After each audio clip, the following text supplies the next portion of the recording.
what's there and how much you have to pay for it. You can either decide to spend it or not, but there's no such thing as stealing it. There's no such thing as eating it without counting it. There's no such thing as eating it hefka. We don't get to feel like it. You know, my friends want to go out, oh, I feel like having this, I feel like having that. You know, I ate, but I feel like having ice cream now. No, I don't get to feel like it, because I can feel like it every 5 minutes. Do you understand that? You understand that? I don't get to feel like it. I have to be more disciplined. I have to be more organized than that. Distinguish between physical and emotional hunger. Physical hunger is an internal body sensation. Physical hunger builds. You get hungry, and you'll get hungrier. You get a little more hungry, okay? That's physical hunger. Emotional hunger, you're minding your own business, you're dust in your house. I don't have chocolate right this second, I'm starving to death. That is not physical hunger, okay? Physical hunger dissipates, it goes away when you feed it. Emotional hunger never goes away until you are passed out in your bed at night, okay? So learn to distinguish between physical and emotional hunger. And there are so many ways that you can test it out. Physical hunger, oh, I'm hungry, I'm hungry. I never tell myself I'm hungry, I'm starving to death. Okay, when was the last time you ate? Half an hour ago? No, I don't think you're starving to death. Okay, say I'm starving to death. Okay, Marsha, you want a salad? Nah. You want soup? Nah, I want to get dessert. You're not starving. Or you're standing in front of the cabinet. Am I hungry or am I not hungry? If you have to think about it, you're not hungry. Okay? So learn to differentiate between physical hunger and emotional hunger. If you are physically hungry, take out baby carrots and little hummus. Take out some vegetable soup. Even a fruit, you know, and so many times in my life, you know, I eat my 3 fruits, but like, I need something, I want something, okay, I'll eat a 4th fruit. No, that's cheating, I'll eat a piece of cake. You know what I mean? Oh yeah, they get, you know, they get, yeah. So it has to make sense. It has to, this is where we're in denial. This is where we have to break through the denial. Okay? And know the consequences of overeating. What's one consequence of overeating? Tell me. Forget what it says on the chart. Give me a consequence of overeating. Becoming fat. Say it again. What is it? Gaining weight. Okay, another consequence of overeating. Yeah. Low self-esteem. Thank you. What's another consequence of overeating? I'll be mad at myself. Okay, what's another consequence of overeating? Your clothes won't fit. Right? No energy. Right? Ridges, red ridges, rolling girdles. Well, just not feeling comfortable. Right. Aches and pains, headache, dry mouth, fullness, nauseous. Food is up to here. There are a lot of consequences, and then there are bigger consequences. My Bachman came home to Shabbos, and I made a special Shabbos. Friday night, one Sunday was nauseous. Sunday night, by the next supper, had a huge stomach ache, sat in the bathroom, so I'm gonna do it again. Yeah. Okay. So right, exactly. Okay.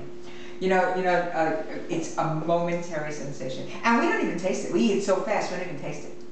We don't chew. We don't enjoy. We're just guilty. We're just guilty. Wouldn't it be nice to eat guilt-free? Guilt-free. Yeah, you're gonna enjoy a piece of chocolate cake. Guilt-free. Could you imagine?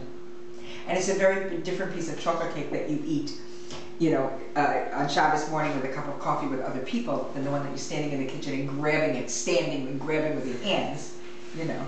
Oh boy. When you're laughing, going like this, or smiling, I understand. I know that you understand exactly what I mean. And of course, the consequences, as you do it more and more, they get bigger and bigger. They start to get health consequences, you know. And I know, like, everybody's young here, they're not thinking about your health. But you know, they not long ago they approved a cholesterol drug for 9-year-olds, and younger and younger people are coming up with type 2 diabetes. It's not a joke. It's not a joke. We do not have the highest life expectancy in the world. The United States of America, can you imagine the United States of America, with all of our technology, we don't have the highest life expectancy in the world. We die of lifestyle diseases. We die of rich man's diet, okay? Because the poor countries, they die of other stuff, you know, but they don't. They eat, in China, which has one of the highest life expectancies, they eat rice, they eat vegetables, you know, a little bit of chicken on the top, and they're riding their bikes because they don't have, their roads are not big enough to accommodate cars, so they're always exercising, and they live much longer than we do. And it is not is not genetic, it's cultural, because when they come here, within 2 generations, they're dying of the same diseases we're dying of.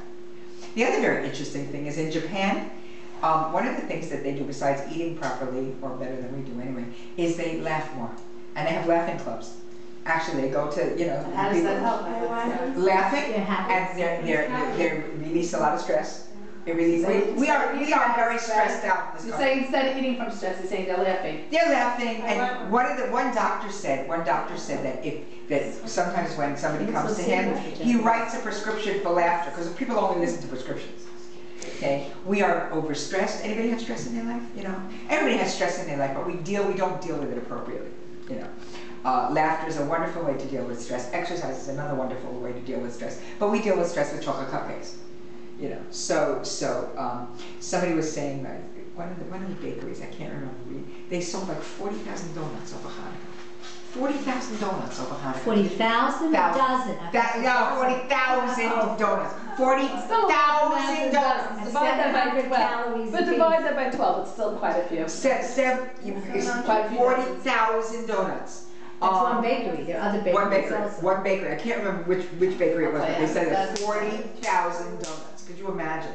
But yes, I can imagine, because we're all about the food. We lose sight. It's over 3,000 dozen, okay. We lose sight of what Yom Tov is. We lose sight of what Shabbos is. We lose sight of who we are, and we're blindsided by all the food that's around. Yes or no? Yes or no? Yes or no? Okay.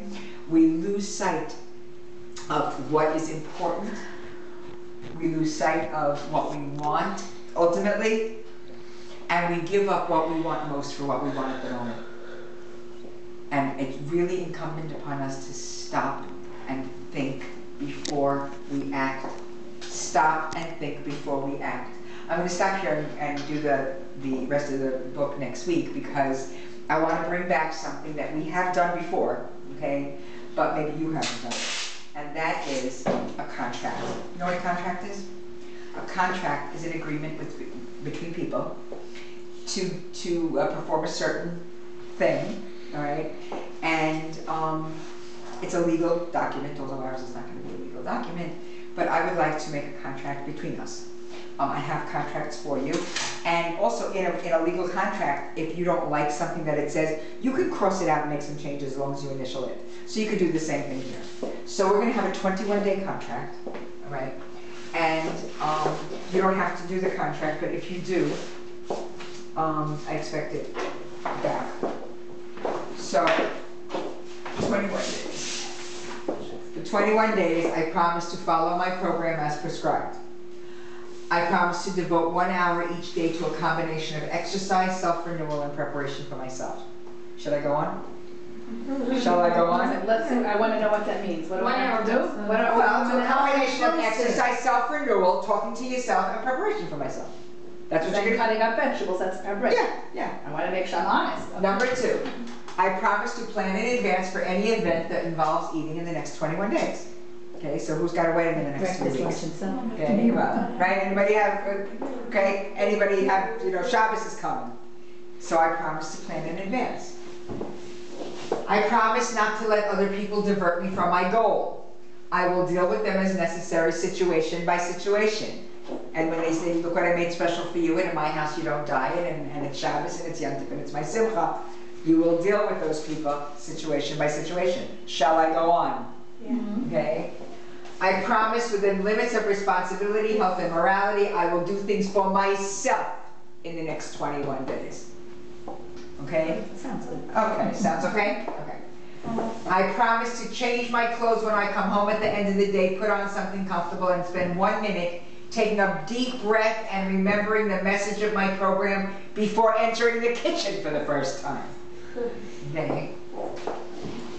I promise not to stop in a store for a treat on the way home. If I have to go to a store, it will be a planned trip with a list. I will buy just what I need and not enough for the whole block. Okay? Shall I go on? Anybody going to sign this contract? You know what? You don't have to sign it. Just take it home and read it. Okay? Just take it home. This is it? No, More? no, there's more. Oh. That's scary. what? It's not scary yet. Not scary? It gets better. I don't know. It gets better.